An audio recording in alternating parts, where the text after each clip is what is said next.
بص بقى يا معلم، انت يعني الماتش بتاع الزمالك والاسماعيلي، انت اهم حاجه انت خدت 3 بونت.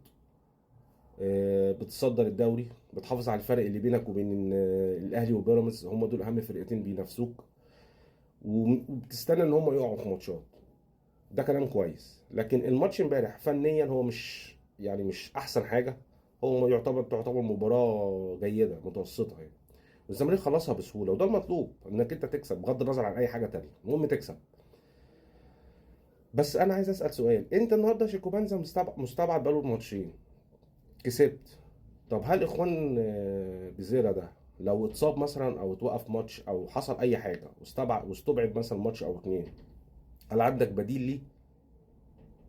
هيبقى بقوه بنفس الخطوره؟ هل هتعرف تكسب من غيره؟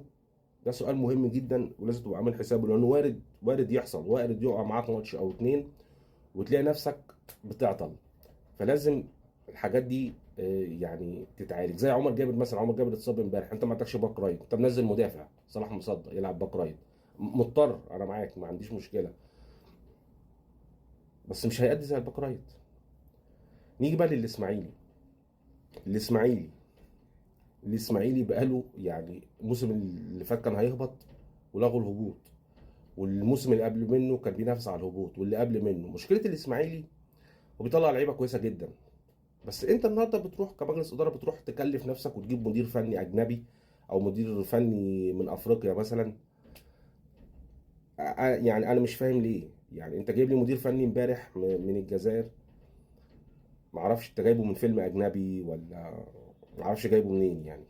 بغض النظر عن هو حلو او وحش، وانت عندك ولاد النادي، وانت عندك حمزه الجمل كذا مره يطلعك من موضوع الهبوط وتقول له مع السلامه تمشي. انا مش فاهم ليه برضه. طب ما يكمل مع الفرقه، ما تسيبه يبني فرقه. انت اصلا موسم مش هتاخد فيه بطولات ولا هتاخد اي حاجه ولا هتخش مربع ذهبي. ما تجيب حد من ولاد النادي يأسس فرقه، بس يعني يأسس فرقه لغايه ما تستقر، وبعد كده ابتدي شوف انت عايز تعمل ايه. انت ليه بتخش سخن؟ ليه يعني انت موسم ما هبطتش تيجي الموسم اللي بعد منه بادئ سخن؟